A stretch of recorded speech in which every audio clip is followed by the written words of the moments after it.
Hi everyone, welcome to the Burchfield Penney Art Center's sketch break for today. It's presented by Hyatt's All Things Creative, and we thank Hyatt's for making this possible. Today I'm going to show you how I like to draw clouds.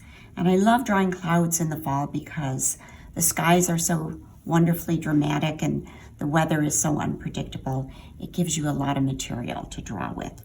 I'm going to show you 3 techniques that I like to use, but before I do that, I'm going to show you a way that I'm going to suggest you never use. Most people like to start drawing clouds by starting with some kind of rectangle and then piecing in similar shaped circles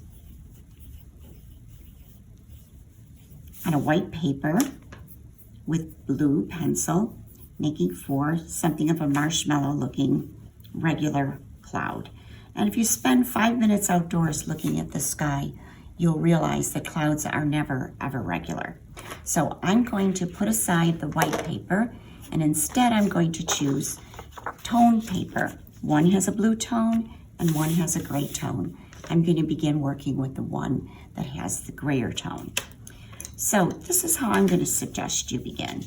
You could start with those triangles, but instead of one big triangle to set your puffy little marshmallows in, I'm going to suggest you make multiple triangles in varying sizes and then throw in some other geometric shapes, like this is kind of a square here and maybe more of a rectangle over on this side.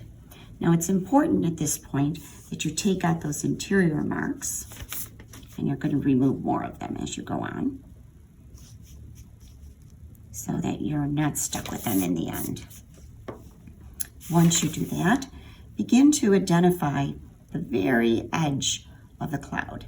And those edges can go in and out, and using whatever geometric grouping you created to kind of guide you in a direction.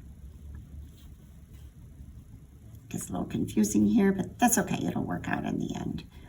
Coming up here and my side here.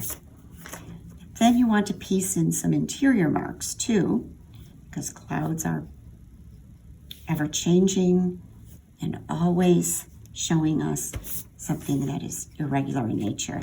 If anything gets a little too geometric or those geometric shapes are left behind, you can get rid of them. I then like to lay in the darks first, but I don't lay them in really dark. I lay them in as sort of a mid-tone. However, before that, I have to identify where the light source is going to be. And I'm going to put it up here in my upper right-hand corner. That means as the light is passing down into the sky, it's going to kiss just the edges of the clouds and make this side bright as they are reached by the bright sun or even the moonlight. I'm going to go back to laying in those darks.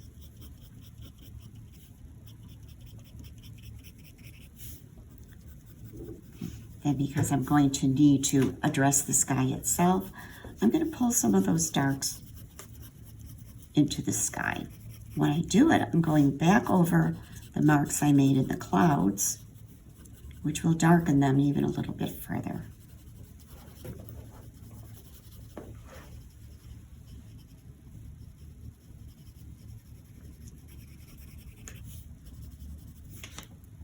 Because the top of my clouds are going to be very light, I'm going to bring the tone down in the sky just a little bit further.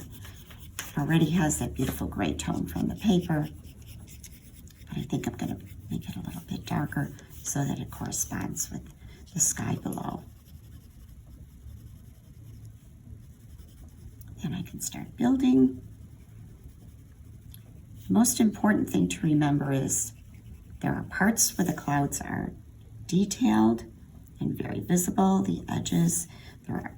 However, there are other parts that just kind of disappear and float away, like what I'm going to do right over here in this section.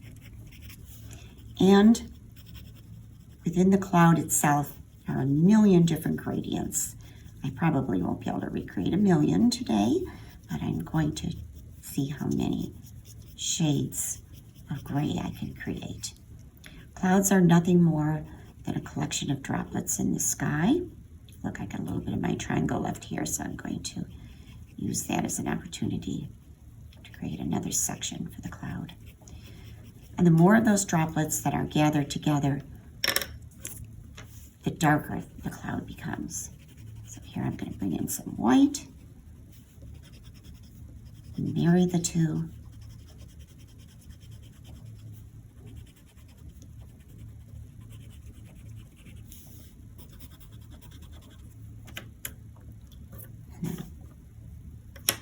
I'm going to use a brush to blend some of those darks and to drag some of the dark into other areas, into the lighter areas that I made, which will give me even more shades of gray.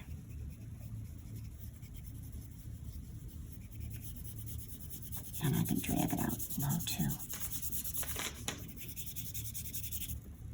Now I'm not real happy with the dark line I made up here.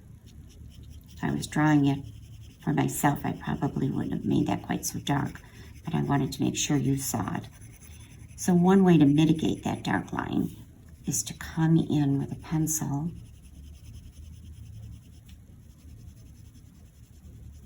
and darken the outer edge. Not edge, but space, the space above. Now clouds actually cast shadows. So with my sun coming down and dropping light here, the shadow will actually go right off the page. It doesn't mimic it like it would if it was a reflection in a pond of water, but it does suggest that a shadow is being cast if you lay down a dark on the opposite side of the sunlight. Keep it very loose and stretch it way out. So this is one technique, direct draw. Second technique I'm going to show you today is taking a nice sharp pencil sharpener and scattering little bits of graphite all over your paper. This is going to be very random, and I have to hope for happy accidents in this one.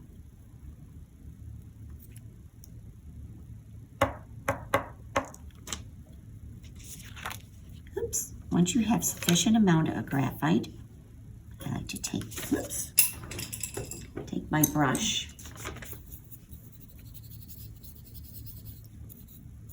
and move the graphite around.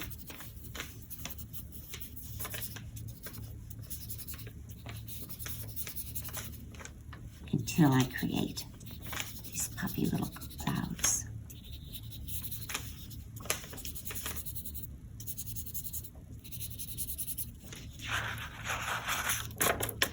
I'm not terribly happy with the amount of graphite, so I'm going to switch to a different pencil and see if I can get a little more graphite onto the paper. There's a pencil point. That won't help me too much.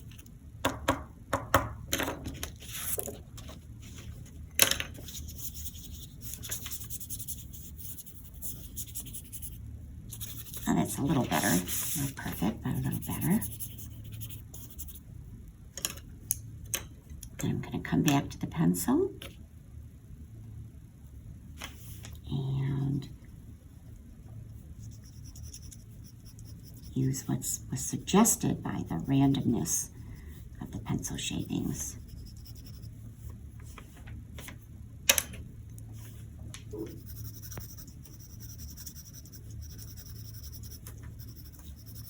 To draw in the clouds.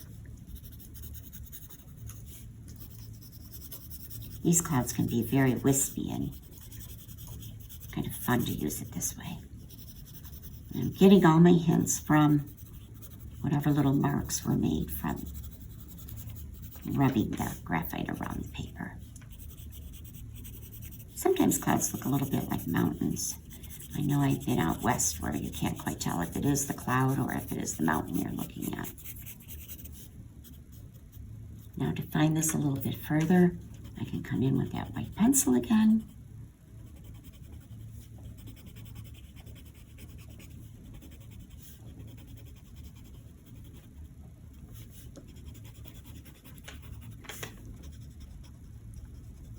and highlight where the sun is married to the cloud.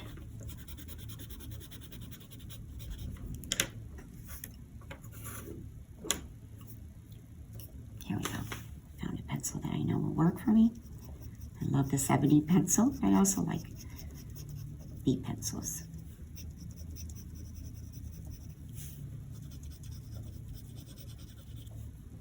You can put the white pencil over the graphite and the graphite on top of the pencil to create different gradations.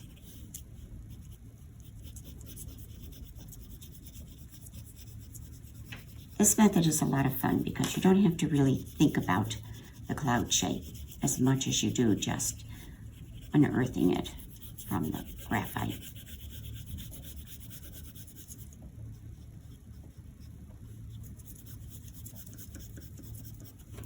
The last technique I'm going to show you today, and for this one I think I'll go to the blue paper, is to draw the sky instead of drawing the cloud.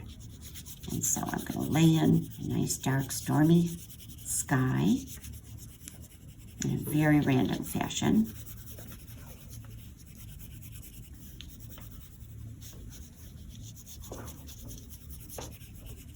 Leaving negative space. That will eventually become my cloud.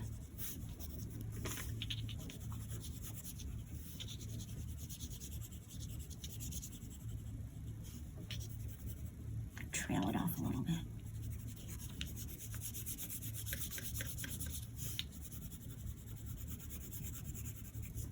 Okay, so now I want to find the edge, get a little bit of detail in there.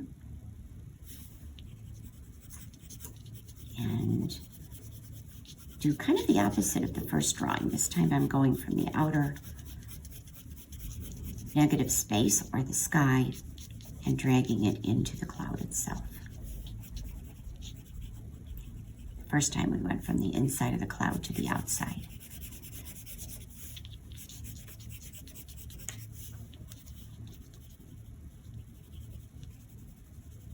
I can always take my brush, soften the edges a little bit, create more gradients.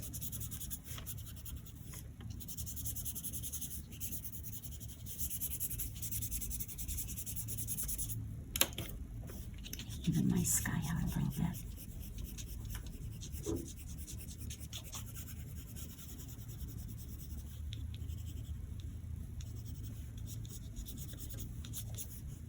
Of course, I want to come in with the white pencil and get a little bit of contrast towards the tops of the clouds. There are certain times of the day when the sun is shining directly at the clouds, like early morning, and both the top and bottom edges of the clouds are dark, and it's the middle of the cloud that picks up the bright white light. So you have to do some cloud watching and see if you can find that happening. Of course, I'm just drawing with an understanding of what clouds might look like. It's a lot more fun to go out and actually draw clouds in the sky, but you have to be fast because they're ever changing.